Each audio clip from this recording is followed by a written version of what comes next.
The morning the news reached Steffi felt wrong from the very first breath she took, as if some instinctive part of her had woken ahead of her rational mind to warn that the world had shifted overnight. Malibu's horizon was buried beneath a hazy gray fog, the kind that quieted sound and blurred shapes until the whole coastline felt suspended in a dreamlike stillness. Yet even that stillness could not soften the message that shattered her composure. Taylor was dead. A hiker had found her body near the sharp curve along the upper ridge, a place where the cliffside met the descending trail at a dangerous angle. Authorities described it as an unfortunate fall, a tragic slip in heavy mist. They said she must have lost her footing, tumbled down the incline, and succumbed to injuries before help arrived. The words were clinical, practiced, spoken with that familiar resignation used for accidents too sudden to prevent. But Steffi felt her heart recoil from them as if they were lies wrapped in sympathy. The moment she heard accidental fall, something inside her said no. Taylor knew that ridge. She had hiked it since Steffi was a child. She never underestimated the fog or the terrain. What they were describing was not her mother's kind of mistake. People tried to cradle her in the gentle logic of tragedy. Even Ridge, broken but trying to be the pillar, whispered that Malibu's cliffs had claimed many lives, that even the most experienced hikers could be caught off balance by loose soil or sudden moisture. The police officer who came to the house repeated that same line, adding that there were no signs of foul play, no footprints that appeared suspicious, no foreign tire tracks, nothing that contradicted the simplest explanation. Yet the more evidence they presented for an accident, the more Steffi felt her grief deepen into something heavier, sharper, bordering on defiance. Loss alone could not explain the ache in her chest. Beneath it was a rising sense of alarm that clung to every corner of her mind. The funeral did nothing to quiet it. While mourners flowed in and out of the chapel, offering condolences that felt like echoes floating above the real chasm widening inside her, Steffi stood beside the framed photograph of Taylor and felt as if her mother's eyes were silently urging her to pay attention. Nothing about this felt random. Nothing about this felt natural. There was a rupture, a wrongness that pulsed beneath the surface, and she could not ignore it. The moment Steffi returned to the cliffside with her own eyes, her suspicions solidified. The fog still hung over Malibu, but the path was clearer than the police had suggested. The soil was slightly disturbed, yes, but not in the chaotic pattern of someone losing control or tumbling wildly. It was more deliberate, like an imprint made after the fact. She crouched near the edge, brushing her fingers over the earth, noticing a faint, unnatural smoothness in one section, something swept or covered. She didn't know enough to assign meaning, but she knew enough to recognize that nothing felt organic. Someone had tried to hide something. And whenever the question of who rose in her mind, only one name followed like a venomous shadow. Sheila.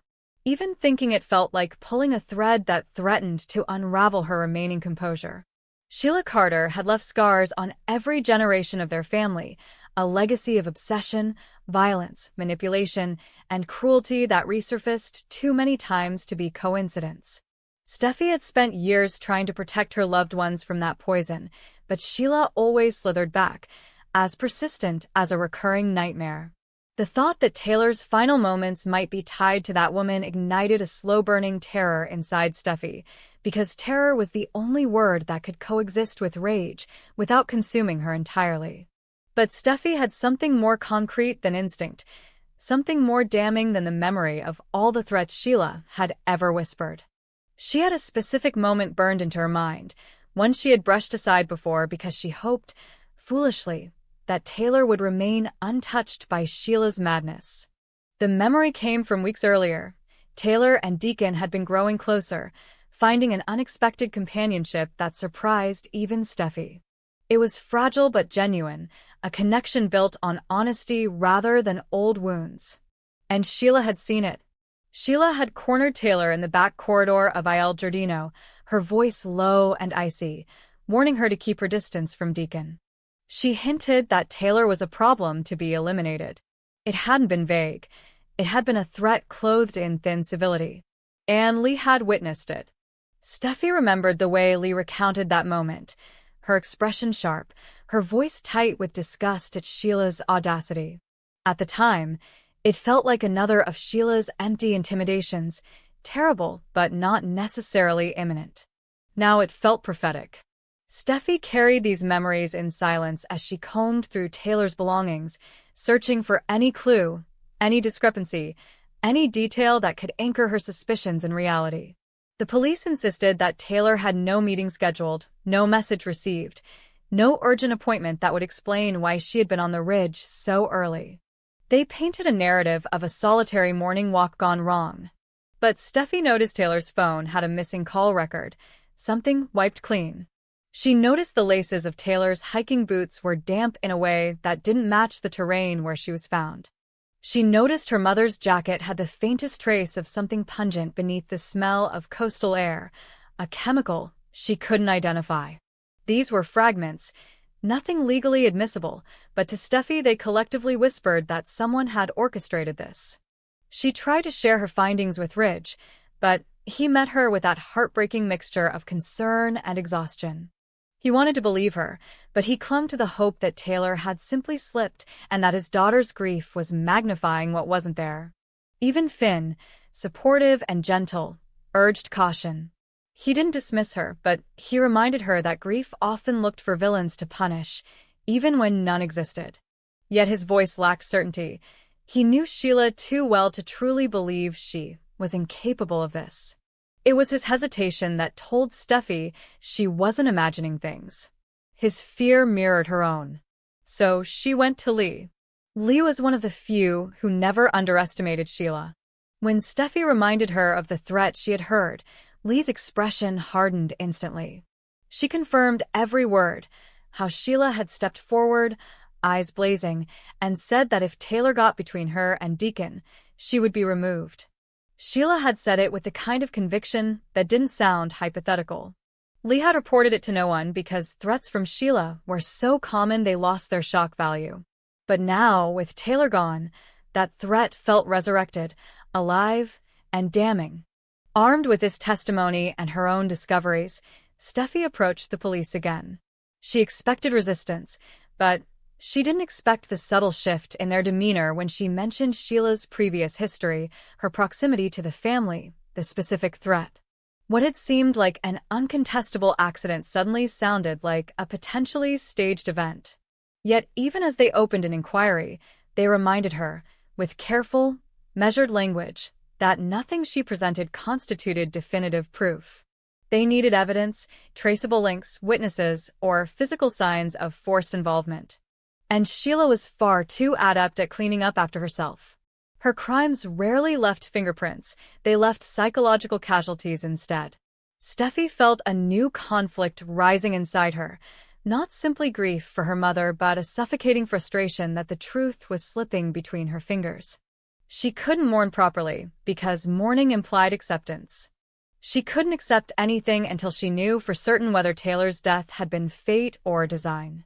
And every instinct she possessed screamed that someone had designed it. Meanwhile, whispers began circulating among people who knew Sheila's patterns. Some of Deacon's staff admitted, off the record, that Sheila had been acting strangely in the days surrounding Taylor's death, restless, tense, disappearing for hours without explanation.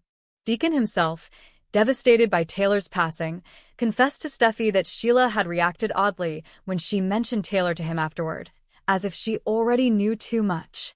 But Deacon's guilt over his own entanglement with Sheila complicated everything. He wanted to help, but he also feared what exposing Sheila might unleash, both on him and those he cared about. Steffi saw that fear reflected everywhere. Ridge's avoidance of confrontation, Finn's protective hesitation, Deacon's wavering resolve, even Lee's grim acknowledgement that pursuing Sheila meant stepping once more into the battlefield that had consumed their family for years. But Steffi's fear had transformed into something else, something sharper and more resolute. This wasn't just about discovering whether her mother had been murdered. It was about breaking the cycle that had allowed Sheila to wreak havoc unchecked. If Sheila had killed Taylor, then Taylor's death was not just a personal tragedy, it was a failure of everyone who ever gave Sheila a second chance. But Steffi did not intend to fail again. As she delved deeper into the investigation, she began reconstructing Taylor's last known movements. Taylor had left the house early, wearing clothes she normally reserved for private walks, not for social outings. Her phone's location data, though partially erased, showed a brief pause near a turnout on the road leading to the ridge, long enough for her to have met someone. And the cameras along that stretch of road were mysteriously offline that morning, a technical glitch that happened with suspicious precision. Steffi pressed the police to request maintenance records to examine whether the outage had been intentional, but bureaucracy moved slowly, frustratingly, almost disrespectfully compared to the urgency she felt. Yet the more obstacles she faced, the more determined she became. Each unanswered question fueled her, pushing her beyond the paralysis of grief into the momentum of pursuit. Her mother deserved that much. Her mother deserved the truth. One night, unable to sleep, Steffi returned once more to the ridge. She walked the trail alone, the darkness broken only by the faint glow of her flashlight and the whispering hush of the ocean far below. When she reached the place the authorities said Taylor had fallen, she stopped and looked out at the mist shrouding the world. In the quiet she felt something, an echo of presence or memory or warning she couldn't name. She knelt beside the disturbed soil again, letting her fingers trace its surface. This time she noticed a faint indentation, something too shallow to be a footprint, but too defined to be natural erosion. She took a photograph, her pulse quickening. It wasn't conclusive, but it was something new. Something the investigators had overlooked. As she stood, the wind shifted, carrying the faintest trace of a familiar scent, sharp, chemical, bitter. She didn't know what it was, but she recognized it from Taylor's jacket. That same residue lingered in the air here, almost imperceptible but undeniably present. She followed it, tracing its weakening trail along the path, imagining how shapes might have moved here. The confrontation, the struggle, the staging. The pieces began to form a picture in her mind, not yet complete, but coherent enough to terrify her. Someone had lured Taylor here. Someone had met her on this path. And someone had made sure the scene resembled an accident. But why wipe the phone? Why erase the cameras? Why leave no witness? Why now? The answer came to her with painful clarity, because Taylor had become a threat to someone who couldn't afford witnesses, complications, or rivals. And Sheila had never tolerated obstacles. By morning, Steffi had turned over the photos and her observations to the investigators. They listened respectfully, but reminded her again that circumstantial clues, no matter how compelling, could not substitute for physical proof. Without evidence tying Sheila to the ridge, the case could not be labeled anything other than a tragic fall. They agreed to question Sheila, but they warned her not to expect confession or incriminating behavior. Sheila was too seasoned, too calculating. But questioning Sheila brought something unexpected: fear. Not from Sheila, but from Deacon. When he learned they were reopening the investigation, his expression flickered with dread. He told Steffi that Sheila had been unpredictable lately, more volatile than usual, as if she was carrying a secret too heavy to contain. He admitted he no longer trusted her control, feared she might lash out again. Yet even that confession was tangled with guilt, because he still felt responsible for the hold Sheila had on his life. To Steffi, Deacon's fear was confirmation. Sheila was hiding something. And if she was cornered, she might strike again. What Steffi had not anticipated was the way the investigation's reopening would ripple through Los Angeles like a silent tremor, unsettling everyone whose lives had been brushed by Sheila's darkness. Some tried to distance themselves from the story, pretending the threat did not involve them. Others drifted back towards Steffi quietly, offering fragments of observations or overheard comments that might become relevant. It was as though Taylor's death had stirred the air around Sheila's world, and the people who lived in its orbit were suddenly alert again. Finn, despite his efforts to remain logical and grounded, became increasingly protective. He checked on Steffi constantly, making sure she wasn't alone, urging her not to confront Sheila directly.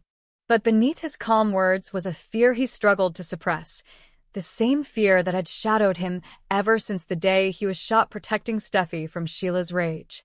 His trauma lived quietly beneath his skin, resurfacing each time Sheila's name was spoken. And now, with Taylor's death casting a darker shadow over Sheila's motives, Finn feared he was witnessing the beginning of another cycle of violence. Yet even Finn couldn't stop Steffi's resolve from sharpening. Grief no longer weighed her down. It propelled her forward, as if Taylor's memory walked beside her with each step she took. She began reconstructing the timeline of the night before the accident, interviewing anyone who might have crossed paths with her mother. A clerk at a nearby convenience store remembered Taylor buying a bottle of water shortly before sunrise. A jogger claimed he heard raised voices near the ridge, but dismissed it as hikers having an argument. A service worker mentioned a vehicle parked in a turnout that didn't match Taylor's car. None of this was definitive. But it wasn't nothing. The more Steffi uncovered, the more she sensed a pattern, a series of anomalies too deliberate to be coincidence. Someone had gone to great lengths to erase the truth, someone who knew how to manipulate perception as easily as evidence. And Sheila had mastered both long ago. When the police finally summoned Sheila for questioning, Steffi insisted on being present, not inside the interrogation room, but in the observation chamber behind the glass. Finn stood beside her, his hand resting on her back, steady but tense. Lee joined them moments later, her posture rigid, her eyes unblinking. There was a shared unspoken understanding between the three. Whatever happened in that room would either deepen the mystery or expose it. Sheila entered with a calmness that chilled Steffi to the bone. She wore an expression of polite confusion, as if she were the victim of some administrative misunderstanding. But beneath that mask was something colder, something Steffi recognized from every time Sheila had tried to destroy someone's life while pretending innocence. The detectives began gently, asking where she had been the morning of Taylor's fall. Sheila tilted her head, appearing thoughtful, then provided an alibi that was airtight on the surface. She had been home, sleeping, then preparing to open Il Giardino. She even named people who had seen her later that morning. But there was a tightness around her eyes when she spoke, a subtle defensive rigidity that only someone who knew her well could detect. The moment the investigator mentioned the threat she had made toward Taylor, Sheila's demeanor shifted, just slightly, but enough for Steffi to feel the temperature of the room change. Sheila denied it, claiming Lee misunderstood her intentions, twisting the conversation into something sinister. She insisted she never wished harm on Taylor, that she only wanted her to understand the complexities of her relationship with Deacon. But Steffi saw it. A flicker. A flash of something raw and dangerous in Sheila's expression when Taylor and Deacon were mentioned together. A bitterness that contradicted every word of denial she spoke. The detectives pressed harder, about her whereabouts, about the camera outage, about the wiped phone. Sheila deflected every accusation with skilled evasiveness, acting wounded that the Forresters were, using tragedy to persecute her again. Her performance was almost flawless. Almost. When the interview ended, Sheila rose slowly, her expression serene, but as she turned away from the glass, her gaze drifted toward the observation room with a precision too exact to be accidental. She stared unblinking, directly at the glass, directly at Steffi, her lips curving into the faintest shadow of a smile. It wasn't a smile of confidence. It was a warning. A reminder of who she was, of how much she enjoyed being one step ahead. Steffi's breath caught. That smile confirmed everything. When the police admitted afterward that they still lacked concrete evidence and could not classify Taylor's death as homicide, Steffi did not feel defeat. She felt clarity. Sheila's reaction had been all the proof she needed, even if the law refused to acknowledge it. Sheila had not only killed Taylor, she wanted Steffi to know she had done it and gotten away with it. But why? Why now? Why in this way? That question became Steffi's obsession. The answer began to form when she revisited her last conversations with Taylor. Her mother had confided in her that she was considering making her relationship with Deacon public, not because she expected universal approval, but because she refused to hide anymore. She had been tired of allowing fear to dictate her happiness. She had been ready to choose a life for herself that wasn't driven by past traumas. And that was the exact choice Sheila could never allow. Deacon was the only person keeping Sheila tethered to the life she wanted, a life where she pretended to be redeemed, loved, understood. Taylor threatening that attachment, even unintentionally, was enough to trigger the darkest impulses in Sheila's mind. Taylor had become an obstacle, and Sheila removed obstacles the same way she always had, with finality. Once Steffi realized this, everything aligned. Sheila hadn't just acted out of jealousy. She had acted out of survival, desperation, and the toxic belief that she alone should control the people she cared about. Steffi shared her conclusions with Deacon in a private meeting that broke him in ways she had never seen before. He listened in silence, his face hardening, collapsing, then hardening again as the pieces of Sheila's behavior settled into a horrifying picture. He had known Sheila was capable of terrible things. But the idea that she might have murdered Taylor, a woman he cared about deeply, sent him spiraling into guilt and denial. Yet even amidst his guilt, Deacon offered something invaluable. He remembered something Sheila had said shortly after Taylor's death, a strange comment about closing a chapter before it opened. At the time he thought she was referring to their own relationship, but now he understood the coded meaning. Sheila had been speaking about Taylor. That cryptic phrase, paired with Sheila's sudden disappearance for several hours the day before the accident, added another layer to Steffi's growing case. Still, the police insisted none of it met legal standards.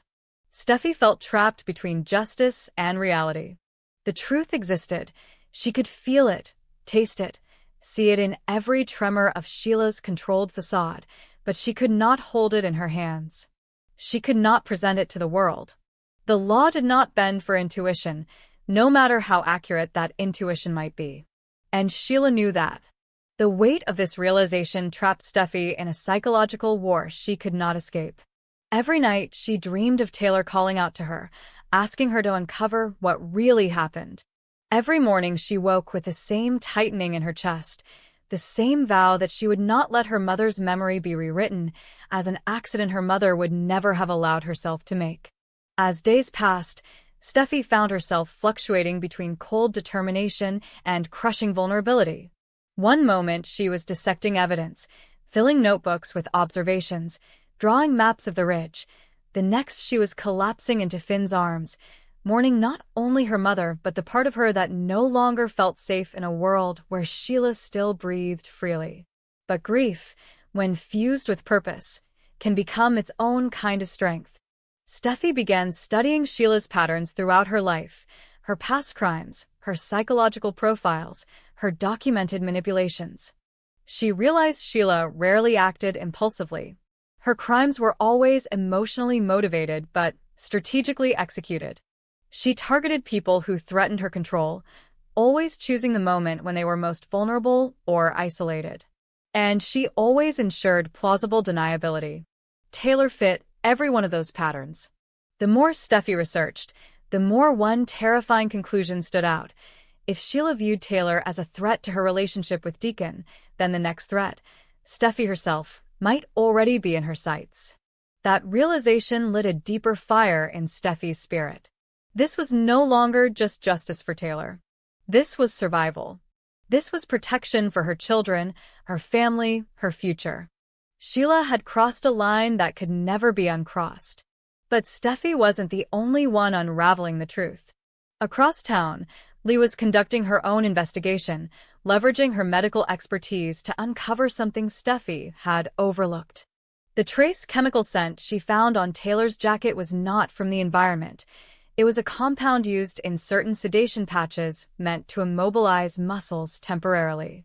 Lee suspected Taylor might not have fallen at all. She may have been incapacitated first. When Lee shared this with Steffi, a wave of horror washed over her.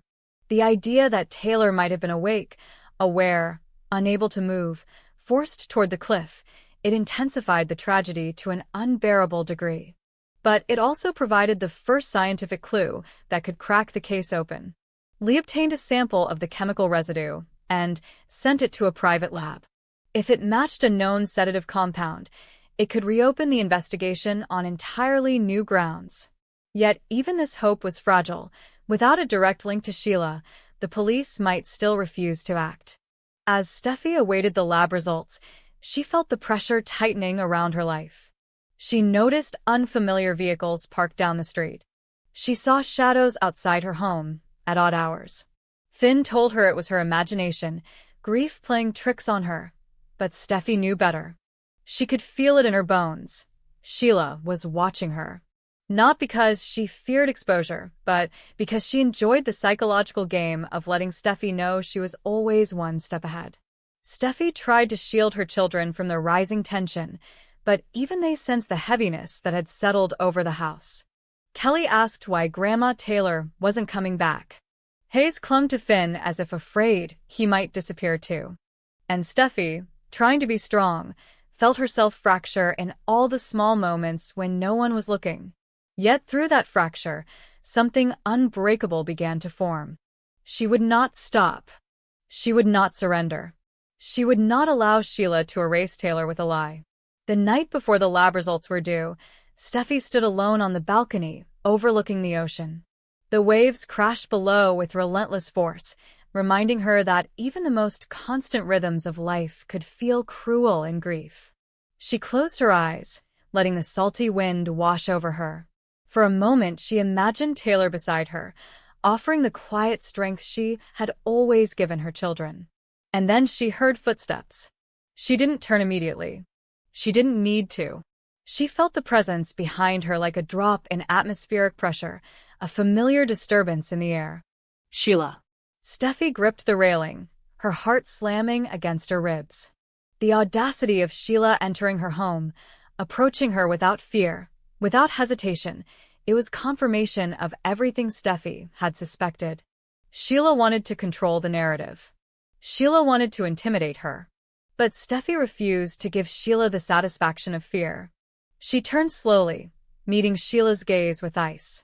What passed between them in that silent confrontation was more powerful than any words. Steffi's grief collided with Sheila's arrogance. Steffi's resolve clashed with Sheila's hunger for dominance.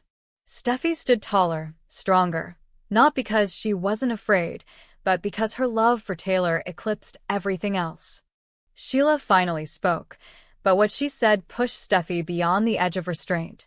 "I know you're hurting," Sheila whispered, her voice a mockery of sympathy, "but some tragedies happen for a reason." Steffi's breath stopped.